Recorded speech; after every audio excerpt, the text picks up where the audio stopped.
আসসালামু আলাইকুম। আমার চ্যানেলে সবাইকে স্বাগতম। নতুন আরেকটি ভিডিও নিয়ে তোমাদের মাঝে হাজির হয়েছি। আর আজকে তৈরি করে দেখাবো একটি নয় বরং তিনটি রান্না করার জন্য অনেক গুরুত্বপূর্ণ আর প্রয়োজনীয় রেসিপি। আশা করি আজকের রেসিপিগুলো অনেক বেশি ভালো লাগবে আর কাজে আসবে। প্রথমে দেখো এখানে 1 কাপ চিনি নিয়েছি মিক্সার জারে। 1 মিনিট মতো চিনিটাকে গুঁড়ো করে নেব। গুঁড়ো করা হয়ে গেছে। এবারে এখানে আরও কিছু উপকরণ অ্যাড করব। আর এই মুহূর্তে ছোট্ট একটি অনুরোধ করব, আমার আজকের এই রেসিপিগুলো যদি তোমাদের কাছে এতটুকু ভালো লেগে থাকে তাহলে একটি লাইক করে দিও প্লিজ। তোমার একটি লাইক আমার এই রেসিপিগুলো অন্যদের কাছে পৌঁছাতে সাহায্য করবে। চিনিটা গুঁড়ো হয়ে গেছে। এবারে দেখো দিয়ে দিচ্ছি 1/2 কাপ কর্নফ্লাওয়ার আর 1/2 কাপ গুঁড়ো দুধ দিয়ে দিচ্ছি। এখানে পরিমাপটা কিন্তু অবশ্যই ঠিক রাখতে হবে। সামান্য পরিমাণে একটু ফুড কালার দিচ্ছি আর দিয়ে দিচ্ছি এখানে ভ্যানিলা এসেন্স, কয়েক ফোঁটা ভ্যানিলা এসেন্স দিচ্ছি। এত করে সুন্দর একটি স্মেল বের হবে। আর ফুড কালার দেওয়ার কারণে কাস্টার্ড পাউডারের কালারটা সুন্দর আসবে। আবারও 1 মিনিট মতো মিক্সিতে করে সম্পূর্ণ উপকরণটা মিক্স করে নিচ্ছি। আর এই কাস্টার্ড পাউডারটা কিন্তু বিভিন্ন কেক তৈরিতে, পুডিং তৈরিতে, ডেজার্ট তৈরিতে ব্যবহার করা হয়। আর কাস্টার্ড পাউডারটা কিন্তু চট করে সব দোকানে পাওয়া যায় না, তাই খুব সহজে এভাবে করে ঘরে বসে কাস্টার্ড পাউডার তৈরি করে নিতে পারো আর বাচ্চাদেরকে মজার ডেজার্ট তৈরি করে খাওয়াতে পারো। এটা একটা কন্টেনারে ভরে অনায়াসে 1 বছর সংরক্ষণ করে রাখতে পারবে। মাঝে মাঝে একটু রৌদ্র দিলে হবে। এবারে দ্বিতীয় রেসিপিতে চলে এসেছি। এটা হলো হোমমেড বিট লবণ। এটা বাজারের কেনা বিট লবণের থেকে অনেক বেশি স্বাস্থ্যসম্মত আর অনেক বেশি হেলদি।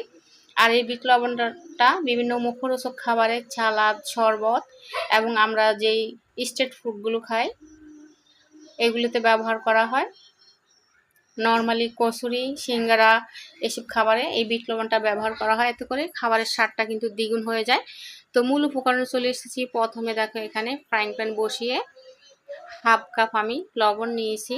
পরিমাপটা নিজেরা নিজেদের পছন্দ অনুযায়ী করবে, কম বেশি করে নিতে পারবে। যতটুকু তৈরি করতে চাও ততটুকু দিবে, তবে চেষ্টা করবে ভালো ব্র্যান্ডের কোনো লবণ ব্যবহার করার জন্য। আমি এখানে এসিআই পিওর যে লবণটা, চিকন লবণটা সেটা নিয়েছি। কয়েক মিনিট এটাকে মিডিয়াম আঁচে ভেজে নিয়েছি। কয়েক মিনিট ভাজার পরে দেখবে লবণের কালারটা অনেকটা ব্রাউন হয়ে গেছে আর একদমই ঝরঝরও হয়ে গেছে। চুলার আঁচটা কিন্তু একদমই বাড়ানো যাবে না, মিডিয়াম টু লো এর মাঝখানে রেখে এই লবণটা তৈরি করে নিতে পারবে। তো দিয়ে দিচ্ছি 1/2 চা চামচ পরিমাণে আমি গোলমরিচ গুঁড়ো, দেখতে পাচ্ছ অবশ্যই। গোলমরিচ দিয়ে আবারও ভেজে নিয়েছি। এবারে দিয়ে দিচ্ছি জিরা পাউডার। এটা ভাজা জিরা নিলেও হবে, ভাজা জিরা গুঁড়ো বা নর্মাল জিরা গুঁড়ো নিলেও হবে। আমি এক হাত দিয়ে দিচ্ছি আর অন্য হাত দিয়ে ভেজে নিচ্ছি। দিয়ে দিচ্ছি 1/2 চা চামচ ধনে গুঁড়ো।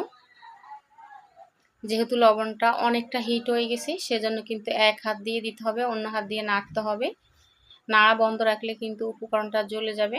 এবারে দেখে এখানে দিয়ে দিচ্ছি 1 চা চামচ মরিচ গুঁড়ো। আর এই উপকরণগুলো কিন্তু আমাদের হাতের কাছে থাকে। আবারও নেড়ে নিচ্ছি, ভালোভাবে নেড়ে নিচ্ছি। এবার দেখো লবণের কালারটা অনেকটাই চেঞ্জ হয়ে গেছে আর খুব সুন্দর স্মেলও বের হয়ে গেছে।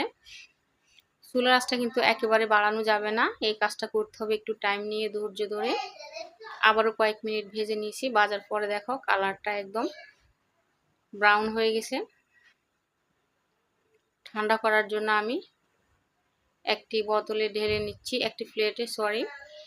তো এখানে আমি দেখো বাজার থেকে যে কেনা বিট লবণ সেটা দেখাচ্ছি আর আমার বাসায় তৈরি যে বিট লবণটা সেটা দেখাচ্ছি। কালারটা কতটা ডিফারেন্ট। এবার আমি মিক্সিতে করে গুঁড়ো করে নেব। একটি প্লেটে ঢেলে ঠান্ডা করে নিয়েছিলাম, গরম অবস্থা দেওয়া যাবে না, এত করে মিক্সার জারের যে কাটার সেটার ক্ষতির সম্ভাবনা থাকে।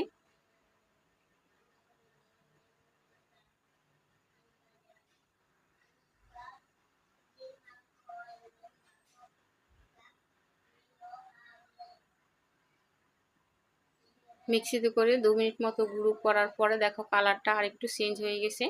খুবই সুন্দর একটি ব্রাউন কালার এসেছে মাশাআল্লাহ। আর এটা খেতেও কিন্তু অসাধারণ। আর এই বিট লবণটা কিন্তু সংরক্ষণ করতে পারবে তুমি 6 মাস থেকে 1 বছর অনায়াসে। একটি এয়ারটাইট কন্টেনারে ভরে সংরক্ষণ করে রাখবে। আর যে কোনো খাবারের উপরে ছড়িয়ে দেওয়ার পরে খাবারের স্বাদটা কিন্তু দ্বিগুণ হয়ে যায়। আর এরই সাথে শেষ হয়ে গেল আমার দ্বিতীয় রেসিপি।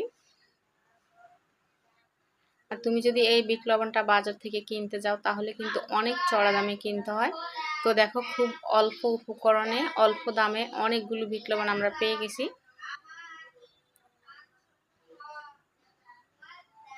এবারে চলে যাব আমি তৃতীয় রেসিপিতে। অনেক সময় দেখা যায় আমরা কোনো মুখরোচক খাবার তৈরিতে বাসায় ব্রেড ক্রাম্বস থাকে না, তো খুব সহজে আজকের এই রেসিপিটা দেখে ব্রেড ক্রাম্বসটা তৈরি করে নিতে পারো। প্রথমে দেখো আমরা মুড়ি নিয়েছি, মুড়িটা কিন্তু সবার বাসায় অ্যাভেলেবেল। আর অনেক সময় দেখা যায় মুড়িটা কেনার পর অনেক দিন বাসায় পড়ে থাকে, নেতিয়ে যায়। এই নেতানো মুড়ি দিয়ে কিন্তু ব্রেড ক্রাম্বসটা তৈরি করে নিতে পারো। তো ভিডিওতে দেখতে পাচ্ছ আমি একটি পাত্র নিয়েছি আর চুলায় বসিয়ে এই মুড়িটাকে ভেজে নিচ্ছি। মুড়িটা যাতে একদম মুসমুসে হয়, হালকা একটু নেতিয়ে গেছে তাই এটাকে একটু ভেজে নিচ্ছি। অনবরত নাড়তে হবে মুড়িটা যাতে পুড়ে না যায়। তো একটু হাত দিয়ে উল্টিয়ে দিচ্ছি যাতে নিচের মুড়িগুলো পুড়ে না যায় আর পাত্রের তলায় ধরে না যায়। একটু টাইম নিয়ে মুড়িগুলো ভেজে নিয়েছি আর ঠান্ডা করে নিয়েছি। তো হাত দিয়ে ভেঙে দেখাচ্ছি, দেখো খুব সহজে কিন্তু গুঁড়ো হয়ে যাচ্ছে। একটি মিক্সার জার দিয়ে দিচ্ছি,